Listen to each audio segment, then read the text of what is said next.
Okay, so after the last undergraduate council meeting, several of you had expressed concern that with the academic program definition policy that you didn't have time to look at it, and so I understand that. So what I thought I would do is go over the presentation that I gave to the council of directors sometime in the late spring. I don't remember exactly the time that I did this. I'm going to go through this in an abbreviated format, of course, and since it's recorded, you won't have an opportunity to directly ask me questions right now. But should you have any questions, please feel free to reach out to either myself or Catherine Lowry, and we'll be happy to answer any questions that you might have prior to the January meeting where this needs to be taken up. So this is essentially the same presentation that I gave the Council of Directors. I modified it slightly to present at the Faculty Senate this past Friday, which would have been November the 5th. And so I have talked to Faculty Senate about this as well. So let me just go on and give you an idea of what the policy is. Of course, you all, an undergraduate council or graduate council, as the case may be, have this document in hand within your Teams folder on Teams. So again, the university needs to have a policy defining an academic program. And so basically what we have in front of us is that a very short, easy to understand policy. The University of Southern Mississippi defines an academic program as a course of study, resulting in an academic credential.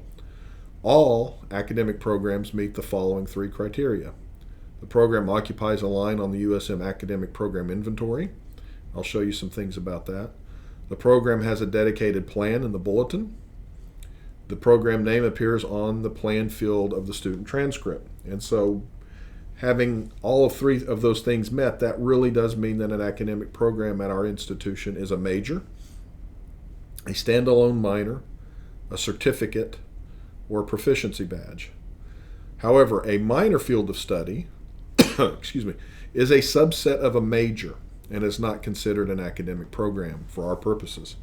And that makes it a lot easier for us because if we were to define a minor as an academic program, we would have to assess minors, which we don't do. The only minors that we assess are those standalone minors that don't belong to a major, and the reason that we do that is because they are an academic program that somebody has to take care of. Somebody has to know what makes that minor. Somebody has to know our students being successful, etc.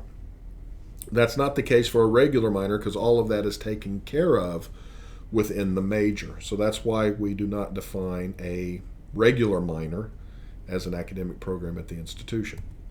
So let me give you a little bit of background here. I hope you find this useful.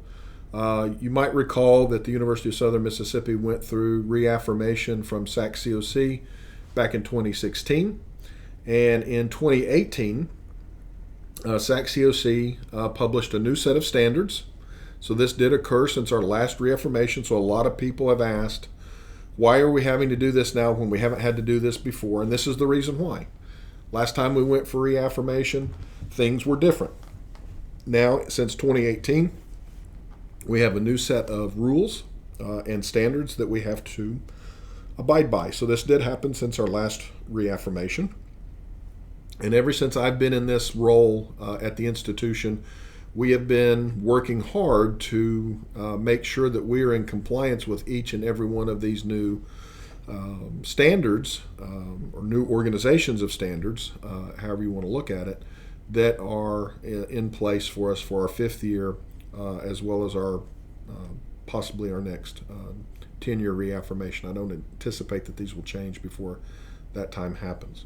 Okay, so there are many standards within the SAC-COC world, if you will, but Standard 9 deals with education, program structure, and content. 9.1 talks about what an educational program is, and they really focus on this idea of a coherent course of study. So the first thing that they say is that an educational program embodies a coherent course of study. And our course of study that we have at the university is defined by our degree plans. So all of our degree plans really are considered a coherent course of study. Whether or not you have overlap in those courses or not, you have to complete those requirements that are listed on your degree plan in order to get a credential. This is a core requirement, meaning we have to be in compliance with this from a federal government point of view, Department of Ed. Okay. In the SAC-COC resource manual, where the guidance is provided for us about what all of this stuff means, coherence is really described here as well. And so, as you can read there on your own, right, coherence is a critical component of a program and should demonstrate an appropriate sequencing of courses. So that again gets to the fact that we're really talking about a degree plan. A degree plan tells you this appropriate sequencing of courses that you have to do in order to get the credential that you're after. Also, I'll point out that in the notes section of that particular document, it says that the institutional summary form prepared for reviews lists all programs at the institution, and that should be matching what we have in our catalog, or bulletin as we call it here, and our web listings. So that basically just says that when we submit our bulletin to SACS, they're going to look at each one of those things as a program. Okay? So what's important here is the sequencing of courses and the offering requirements, and the differing requirements between degree plans. Yes, degree plans can share courses. We certainly encourage that. That's an efficient way to do it. But it is a coherent course of study that you, the faculty, have determined as appropriate for that particular major. So when we're working to put together our SAC-COC documentation, we always look in the resource manual to guide us onto what we need to be providing. And so there are always questions that one needs to consider and sample documentation that you need to think about in terms of providing in support of your report for the particular standards. And so for this particular standard, they want to know, things that we need to be thinking about are, do we have policies and procedures in place, right, that show the appropriateness and program coherence? Do we have definitions of a major? Do we show prerequisite expectations for majors? Do we have oversight by curriculum committees? All of these things we have to address in this particular standard. And sample documentation that they want to see are, where are our definitions of majors and degrees? What policies and processes do we have? Ensuring the coherence of a program and its compatibility with the mission of the institution. All of this stuff has to come into play. And one of the things that we're missing at the institution right now is a good, solid definition of academic program. But what I can tell you, currently in our bulletin, we do have this. This has been in the bulletin for as long as I can remember, certainly as long as I've been involved with the councils, which goes well beyond my time in my role here in the provost office. But we do have this area in the bulletin called major field requirements. And the pieces that I have highlighted here are the important pieces for this. All students at Southern Miss are required to complete the requirements of at least a single degree plan, also known as a major. So right in here, we are defining each degree plan as a major. Also, if you look in the second one, right, it says that other requirements may be included. For example, the completion of a concentration or emphasis within the major, meaning that we can have emphases or concentrations, whatever you want to call them, within the major. When we currently do that a little bit, we don't always refer to them as concentrations or emphases, but we can take things, fold them into one degree plan. We currently allow for this. Okay. There's also Standard 9.7, which talks about our publishing our requirements for our programs. Okay. And so again, if we were to address this, we're going to have to show that we have clearly defined requirements for our programming, that we have coherent courses of study, right? Program requirements. These types of words keep coming up throughout SACS COC. So back in 2020, in December, so just about a year ago, we had our annual meeting with SACS COC. Of course, it was a virtual meeting this past year. But every annual meeting, you get an opportunity to meet with your SACS COC vice president. And one of our institutions that report to this particular vice president asked about program definitions, academic program definitions. And basically what she said was, and I used the old cliche, if it looks like a duck and it quacks like a duck, it's a duck. Okay? And then she went on to explain that and basically said, look, if students can apply to it, if it's described in the bulletin, and if it's on the transcript, it's an academic program. And it's going to be subject to substantive change, policy, and other things that one has to deal with SACS COC. So I think she made it very, very clear that if a student can apply to it, if it's in your catalog or your bulletin, and if it's on the transcript, regardless of what language we use, they're going to consider that an academic program. And let me give you just another example. We were going through developing the proficiency badges for digital humanities.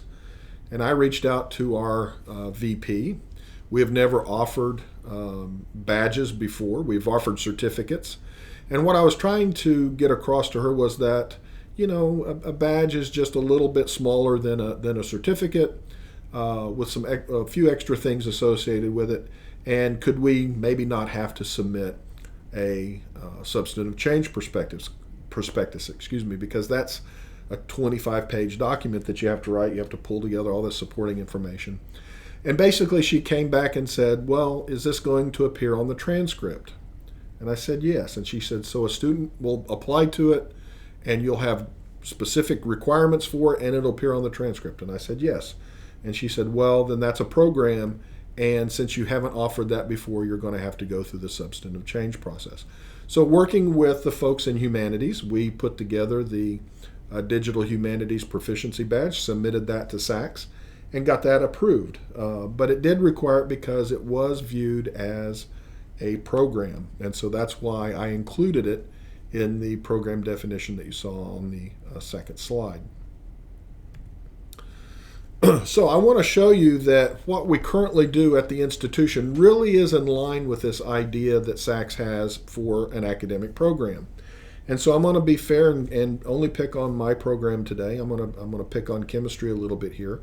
And so do we think of chemistry as one program with three emphases, or is it three programs?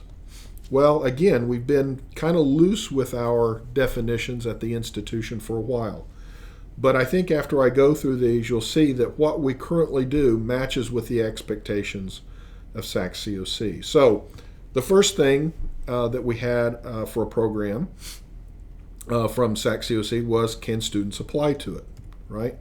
Well, I went to the chooseusm.org webpage where students can actually select and sign up to be a student here at the University of Southern Mississippi. That is, apply, right? And so when you pull up the information, what do you see? You see that, in fact, chemistry is listed as three different line items, right? So we have chemistry, ACS certified chemistry, chemistry biochemistry, and chemistry licensure. A student can pick any one of those that they want to be associated with, right? They can be an ACS certified chemist, they can be a biochemist, or they can go the licensure route. So criteria one, according to SACS, yes, students can apply to them. When we look in the bulletin, again, what do we see? We see three different degree plans for these particular programs. And I'm just going to call them programs here because really that's what they are, right? We have the chemistry ACS certified, and if a student clicks on that, they get the coherent course of study or the degree plan that illustrates the items that they must complete in order to get that degree.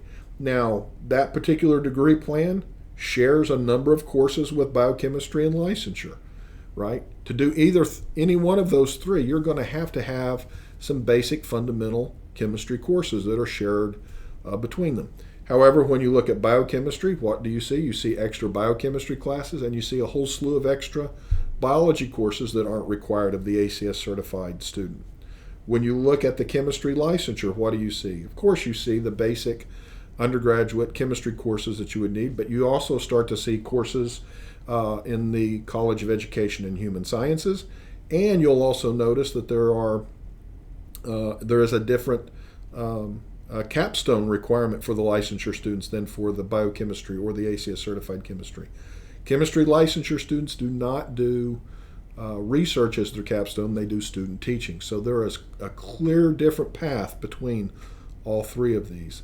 But nonetheless, each one of them is a coherent course of study that is laid out by the faculty in order to get your credential. So criteria number 2, it's in the bulletin. We lay these out in the bulletin as separate coherent courses of study.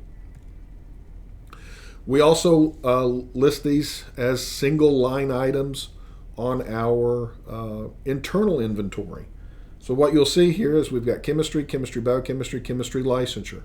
The interesting thing is that at the University of Southern Mississippi, we give each and every one of these the 40501 SIP code, which I think is a little misleading because 40501 is a general chemistry SIP code, and we'll talk a little bit more about that in just a second. But if you look at the SIP programs on the web, you'll find that biochemistry actually has its own SIP that's vastly different from the 40.0501. And chemistry teacher education also has a very different SIP code. It has a 13 SIP code, more in line with things in education. So again, here's a situation where we're actually calling each one of these internally as chemistry, general, but that's really misleading. You'll see why here on the next slide. Because for chemistry, general, that's that 40501 SIP code, you'll see the description there of what that entails. And in reality, that is what a chemistry ACS certified student is doing, right? They are going through a program that focuses on the scientific study, on the composition and behavior of matter, okay, and processes and chemical change. All of these things are what a chemistry major does. However, if you look at the SIP code for biochemistry, you'll see that it focuses on living systems, right? Living systems isn't talked about in that 40501 SIP code, right? But if you look at this description here for the 26 SIP code, you'll see that that actually matches quite nicely with the courses that are selected in that degree plan for biochemistry. And likewise for our chemistry teacher licensure program, or teacher education, a program that prepares individuals to teach chemistry programs at various educational levels. And that's really what a student is getting when they do chemistry licensure. They are not being prepared to go on to graduate school or to go on to medical school per se, whatever the case may be, or to become practitioners in the field of chemistry. They're being prepared to be practitioners in the field of chemistry education. And likewise, if you look at our transcripts, now these are unofficial transcripts that I took screenshots of, but this would also appear on the regular official transcript. These are from 3 different students at different points in history here at the university, but you will see that students who were quote-unquote biochemistry majors, right, it's listed as biochemistry on their transcript. And then chemistry majors that are ACS certified, it is listed as ACS certified chemistry on their transcript. And those that completed licensure, it is appearing as a licensure program on their transcript. So we are fulfilling all 3 expectations from SAC-COC for a program. Can a student apply to it? Yes. Do we have it in the bulletin? Coherent course of study for it? Absolutely. Does it appear on the transcript? Certainly does. So the policy that I have proposed here basically just outlines the fact that what we do aligns very well with the expectations of an academic program from SAC-COC purposes. Okay?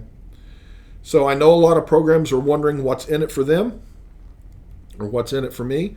I think the first opportunity is that we're going to be able to better describe our academic programs. I think it would be best to be able to say that a student taking the biochemistry degree plan is a biochemist, and the student that's taking the chemistry degree plan is a chemist, and the student that is in our licensure program is a chemistry teacher. I think we could describe our academic programs better so that students really know what we do at this institution or what we can offer at the institution better. I think this will allow us to better describe our elective choices in an appealing way. I think this will give us the ability to accurately identify SIP codes for our programs. Again, I don't think it's appropriate for all of our chemistry programs to have the same SIP code. It just is not, I think, representative of what we do. And remember, these SIP codes are used by more than just us. They are used by third parties to help recruit students. And so if you were to look at one of these third-party websites, which I'm not going to go over in this short presentation, it would look like the University of Southern Mississippi only offers a general chemistry degree. When you look at Ole Miss or Mississippi State, it would look like they offer chemistry and biochemistry, and I think maybe even one other. I can't remember which one right now. But for us, it looks like we only offer one program, when in reality we offer more. I'll also tell you that students quite frequently refer to themselves as biochemistry majors and chemistry majors or licensure majors. I hear this all the time from students. In fact, I went to a new dentist who was this past week, who was an alum from our program. I went to his website, and in fact, he lists that he got his degree in biochemistry from the University of Southern Mississippi. He didn't put on there that he was chemistry, parentheses, biochemistry. The students just don't think of it that way. I think this can help us protect our programming from duplication across the state. Catherine can tell you, and I can tell you, we quite frequently look at the agendas for IHL, and we advise the provost. And there are times that we have to say, look, we really have that type of program, and Mississippi State or Ole Miss are trying to kind of encroach on our territory, and the provost has to go and defend that to try to make sure that there's not excessive duplication of programming within the state. So, but because we fold these things up in a way that kind of hides them under these general SIP codes, a lot of times we have not been able to win that argument. I think this will help reduce naming inaccuracies, again, with what I was talking about with chemistry, biochemistry, and licensure, as an example. I think it'll help us market our programs more effectively, which will help with our enrollment. And that's where I'm going to stop for today. But again, if you have any questions about any of this, please don't hesitate to contact me by email, douglas.masterson@usm.edu. You can also call my office. I'd be happy to have a chat with you. We can chat by Teams, or we can just have a phone conversation. My direct line is 64714. And I hope you have a great holiday break, and we will see you in January at the next council meeting.